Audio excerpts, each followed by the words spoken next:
Esto es Lilith en CDN.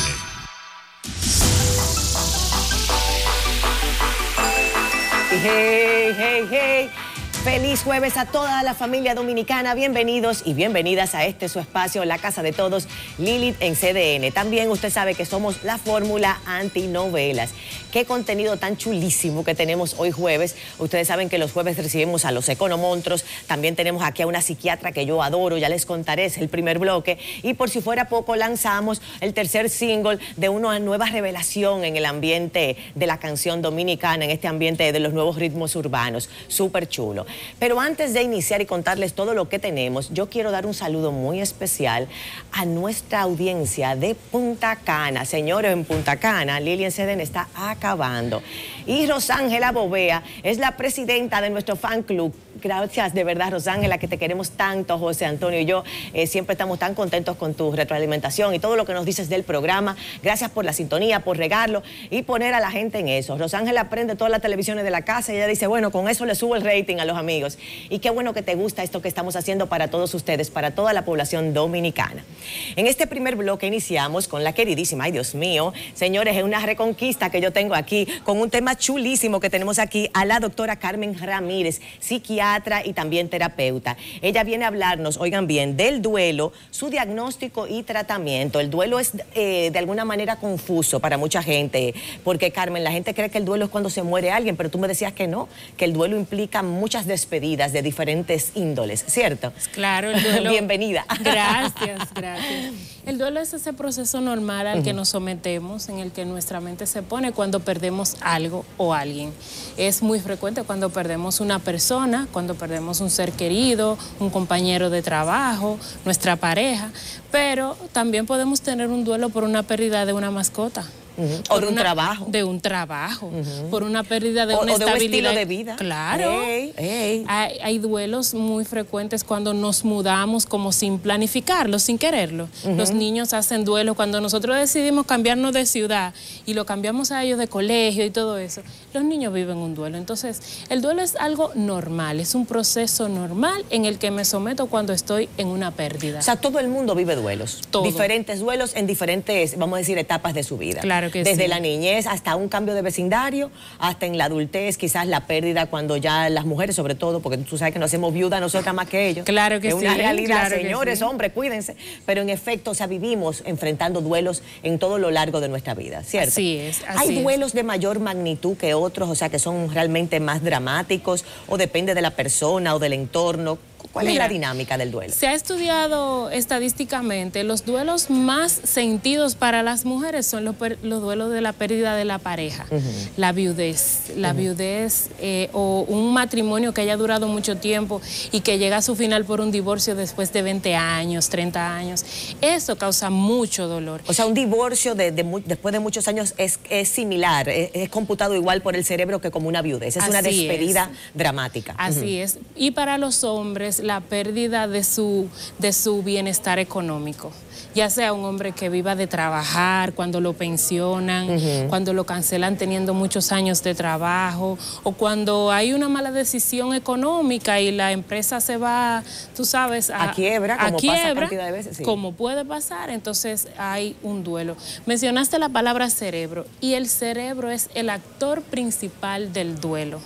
No tenemos ánimo para comer, no dormimos bien, nos sentimos más vulnerables, más temerosos de cualquier situación que antes la podíamos afrontar. Entonces en el duelo como que baja nuestra autoestima, queremos estar lejos de los demás, no queremos interactuar cuando estamos en duelo. Es fácil identificar el duelo cuando lloramos, cuando decimos que nos duele, pero hay gente que no habla, hay gente que se queda callada. Estoicos. O sea, que ni habla, ni llora, nada, ni dice. Nada. Wow. Entonces, nuestro cuerpo, cuando la gente está en duelo, baja de peso. Todos lo saben que las mujeres cuando nos enamoramos y nos botan bajamos de peso, ¿verdad que sí? Sí. Pero hay gente también que le coge con comer, ¿o no? Pregunto yo, Carmen. Le puede dar un descontrol en los hábitos alimenticios, sí, y se puede quedar entonces aumentando de peso sin saber por qué. No se sabe por qué está comiendo tanto compulsivamente. Hay personas, por ejemplo, que le da por dormir. Es diferente aislarse, estar en la habitación, a veces sin querer bañarse y eso, a quedarse dormido la mayoría del tiempo y puede pasar en los dos casos. Cuando estamos en duelo, nuestro cerebro no piensa bien, estamos lentos, esos ejercicios, esas operaciones matemáticas, esos nombres que recordábamos con agilidad, como que nuestro cerebro se pone en modo lento. En modo casi, neutro. No y ya casi no funciona. Cuidado con los nombres, Carmen, que oye, a mí se me van unos cuantos, pero yo creo que eso es de características de personalidad. Tú, oye, yo le digo un carisma. Un carisma, ¿te fijas? me gusta. Yo tengo ese carisma también. Tú también lo tienes. Yo creo que la gente es muy inteligente, se le olvidan los nombres, señores, para que lo sepan. Ya, no lo computan ahí. Carmen, fíjate que para diagnosticar duelo, porque cuando te escucho hablar, pienso también en depresión. O sea, cualquier depresión puede ser, causar esos síntomas que tú señala, que no me quiero parar de la cama, que me quedo en la habitación, que pierdo peso o que me la paso comiendo. O sea, ¿cómo identifico que estoy en un proceso de duelo y qué medidas tomar? Cuando estoy en un proceso de duelo, aunque se parezca a la depresión, estoy entre las 2 semanas de haber perdido eso tan importante para mí y los 6 meses. Y ese proceso fluctúa. Bajo y subo. Puedo incorporarme al trabajo, pero cuando regreso a la casa, que esa persona que yo quiero o que quería no está, entonces vuelvo como a bajar y me voy de compras y me siento un poquito más animada, pero cuando voy a la tienda que a esa persona más le gustaba, como cuando me pongo en contacto con el tema, viene la nostalgia y frena y vienen los síntomas. Sin embargo, cuando me dispongo a jugar con mis hijos, a hacer la tarea, a darle fuerza al proyecto que estábamos llevando en la casa o en el trabajo, mi cuerpo responde. Sin embargo, en una depresión no. La depresión, la persona se vuelve monotemática. Es como que nunca me puedo quitar la careta de deprimida. Es un obsesivo de esa tristeza. Así mismo. Es como que la tristeza me domina a mí. Yo no la domino a ella. El depresivo es así, pero el duelo una persona puede pasar de duelo a depresión. Claro, yo creo que una compuerta fácil ahí, imagínate. Hay un hilo muy delgado, pero también se puede pasar de duelo a consumidor compulsivo de alguna sustancia psicoactiva como es el alcohol, por ejemplo, como es la nicotina, por ejemplo, como son otras drogas que ya son ilícitas. Se puede pasar de duelo a pensar en suicidio, a hacer cosas para suicidarse o a escapar y dejarlo todo y largarse, tú ves. Porque realmente la persona está buscando un alivio para el dolor que siente, que no encuentra cómo lograr aliviarse. Entonces busca... No encuentra cómo enfrentarlo, porque no se siente con las fuerzas. Cuando la persona está en duelo, se siente en menos, se siente con baja estima. Y es bueno que hablemos de duelo, sobre todo abriendo el programa, porque se ha vuelto un tema tabú. Fíjate que la gente no quiere ni siquiera dar las noticias de muerte, porque es como que está prohibido hablar de dolor si todos estamos expuestos. Y la gente tampoco le gusta compartir cuando tiene situaciones de enfermedad. Fíjate que el protocolo normal es déjame mantenerlo, mientras más callado estoy, estoico y no lo menciono, pues mejor, es una mejor conducta en ciertas maneras. Muchos piensan de esa forma. Se vive el duelo también por la pérdida de la salud. Cuando te dicen en un consultorio, oye, tienes esta enfermedad, una enfermedad que tú has visto que otras personas han llegado hasta la muerte, que han tenido un desarrollo tortuoso, que son las llamadas enfermedades catastróficas como cáncer. Claro. Cuando las personas necesitan amputarle una pierna, por ejemplo, una de las manos, por ejemplo, amputarle uno de los senos, esas cosas generan duelo.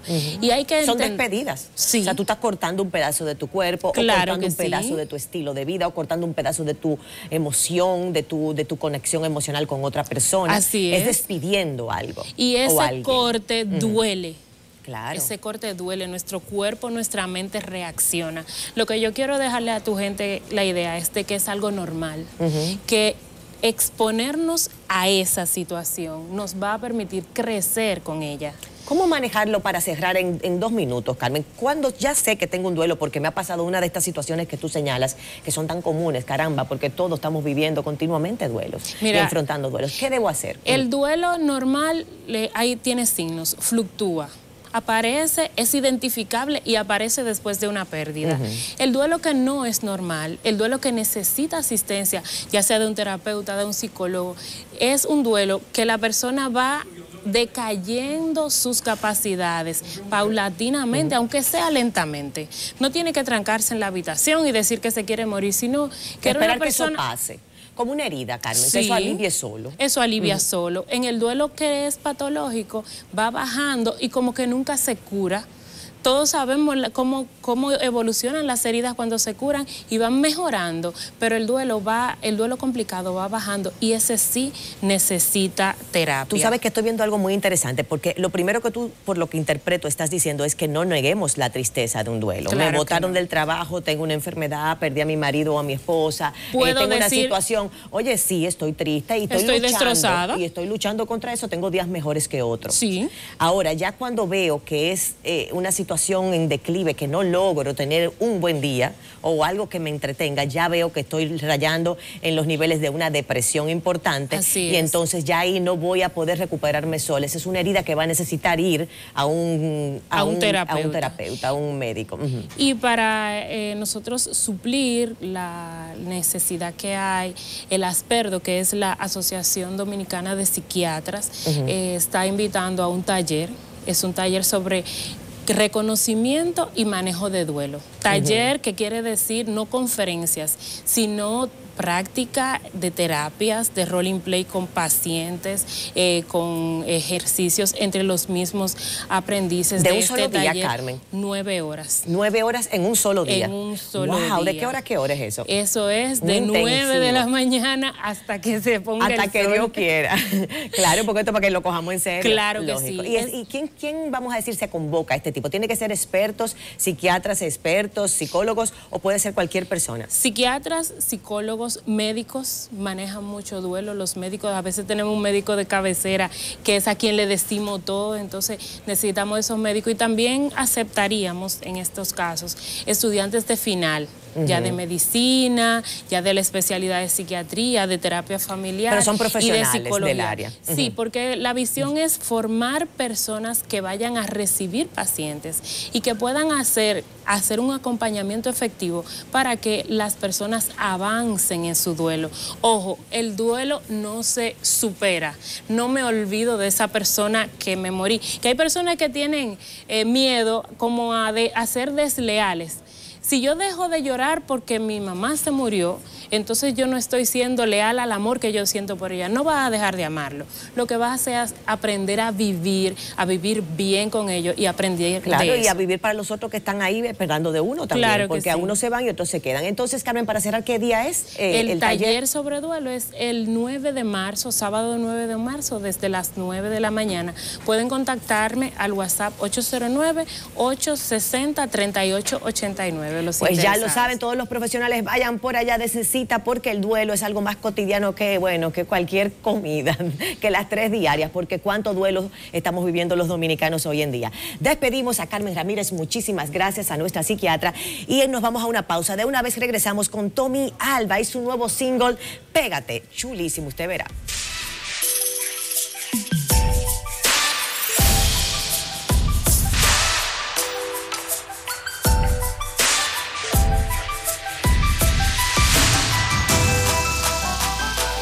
Y de vuelta aquí en su casa, la casa de todos, Lilith en CDN. También la fórmula antinovelas. Ustedes saben que los jueves me encantan porque son de los economontros. Y aquí me han traído un súper economontro que me dicen, bueno, ya aquí nadie va a hablar, hay que dejarlo a él solo. Y es el doctor Héctor Guiliani Curi, aquí a mi izquierda. Un honor, verdaderamente. Estamos entusiasmadísimos de tener un economontro de esta magnitud.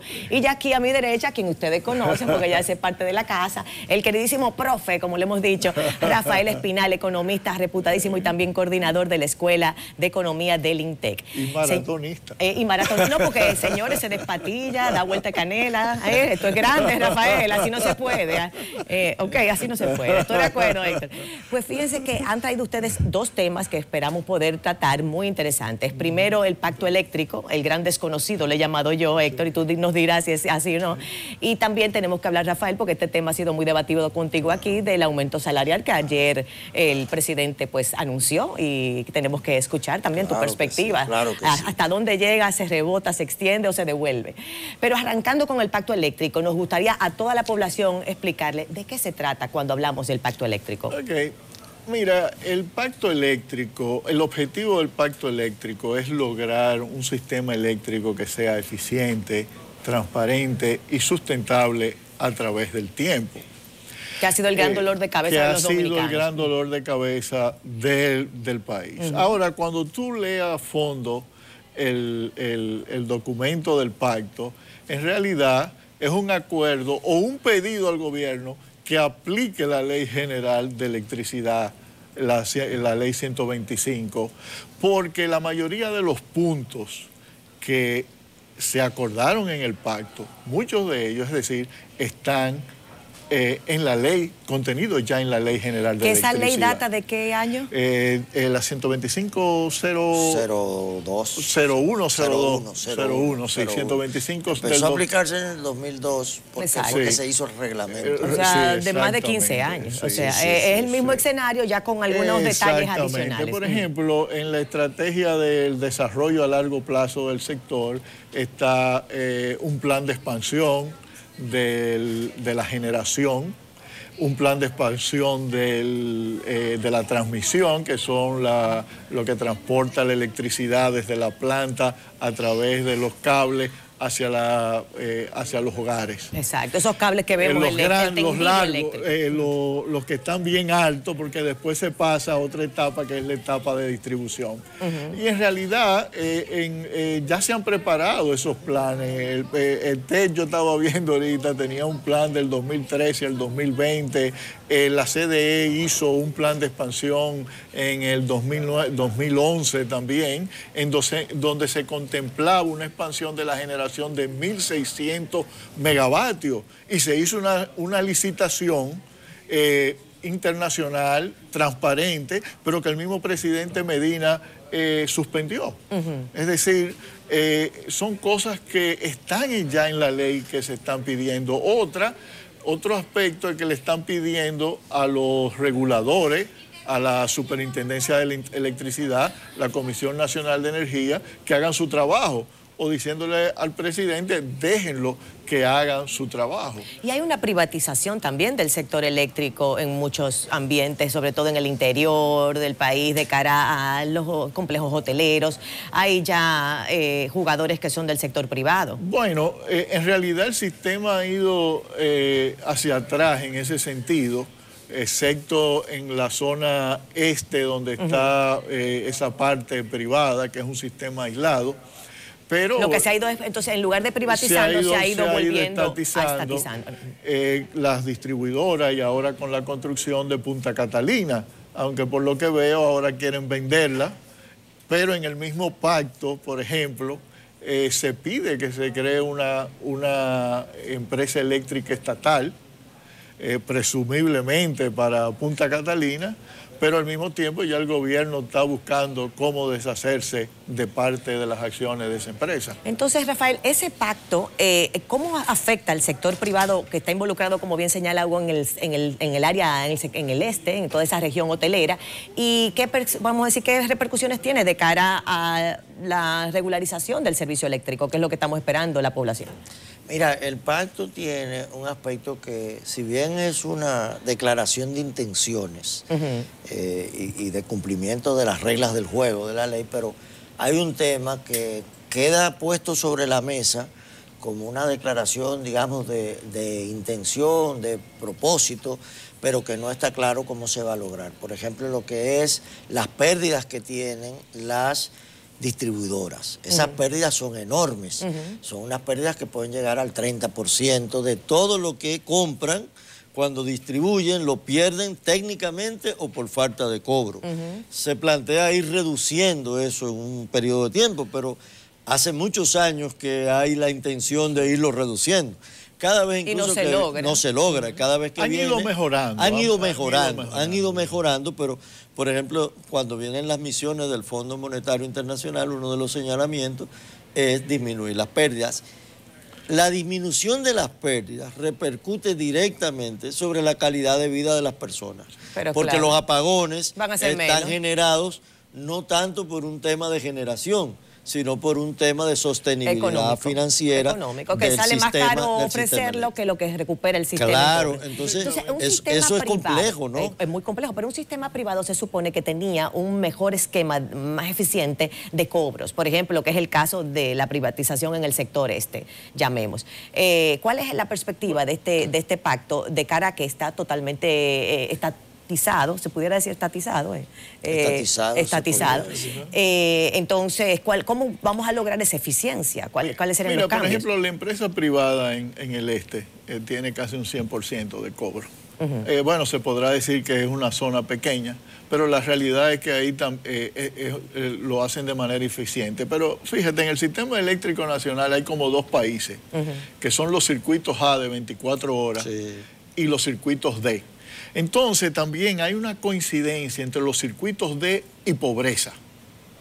¿Y qué pasa? Y ahí es que está el bono luz. Ahí es que, bueno, ahí la energía que suministran las compañías de electricidad, ellos recuperan en forma de cobro un porcentaje muy bajo.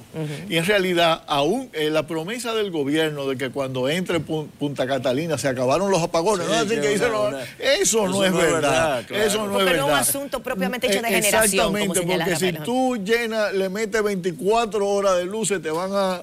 El déficit comercial es mayor. Es mayor. Porque le está dando mucha más energía gratis. Sí, porque la energía adicional la van a seguir consumiendo de gratis. Entonces, ¿qué pasa? Primero, en ese segmento se pierde el 85% de la energía. Y en segundo lugar, la mayoría de esos consumidores lo que consumen son entre 100 y 200 kilovatios horas mes. Y eso pagan una tarifa de 4 pesos y pico, que no cubre ni siquiera los costos de energía. Y que sería realmente una falacia subirla, una utopía, porque no la van a poder pagar de ninguna manera. Exactamente. Bueno, ahora que hablaban del FMI, cuando el programa de estabilización con el FMI, yo llevé al residente del FMI al barrio Cienfuegos, para que él viera cuáles son los problemas de cobrar la luz en un barrio en la República Dominicana. Y es que las redes son muy vulnerables, tú no puedes evitar el robo. Por ejemplo, la exigencia del PRM en su carta de que se eliminen los apagones en 18 meses, eso es un absurdo.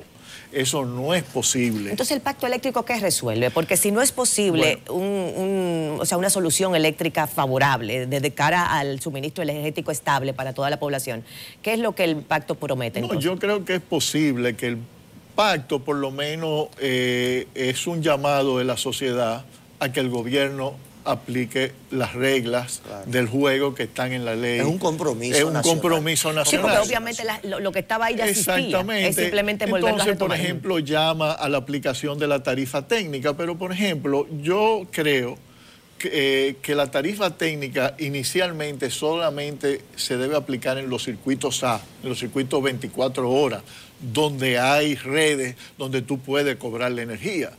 Y en los otros, en los circuitos D y C, que son los barrios adentro. Que son los barrios donde dan de 8 a 10 horas de apagones, en la medida que vayan haciendo inversiones y rehabilitando y poniéndolos en 24 horas, entonces que se aplique la tarifa técnica. Entonces, en esos barrios también están la gran mayoría de los beneficiarios de bono luz.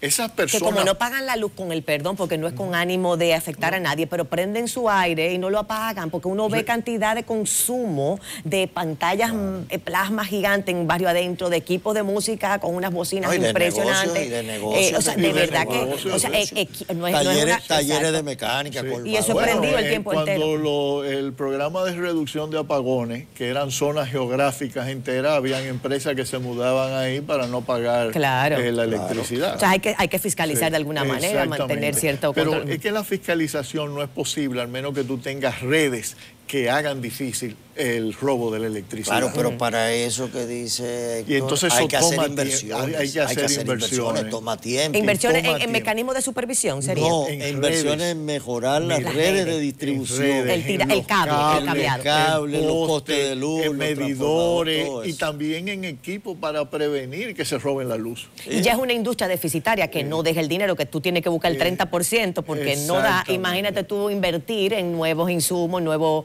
materiales. Sí, hay que hacer difícil. inversión. Y mira, pero hay que hacer. de las empresas distribuidoras, por ejemplo, la empresa Edenorte ha mejorado mucho en los últimos años, y también Edesur.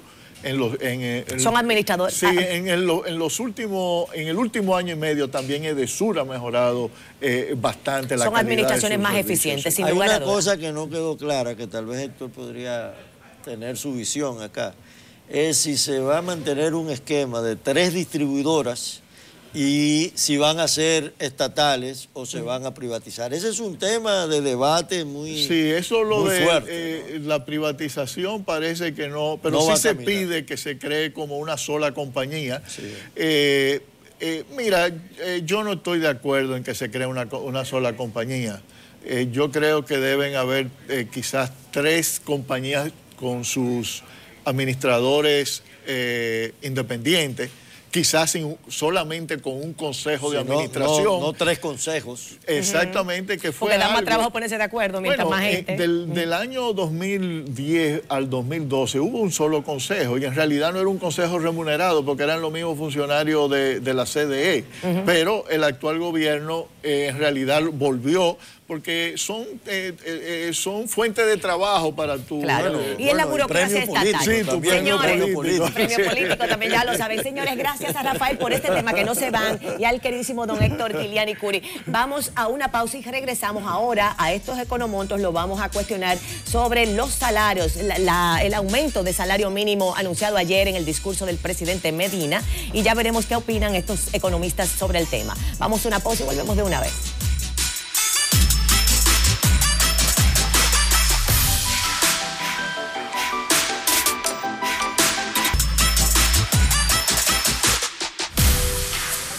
Ay, Dios mío.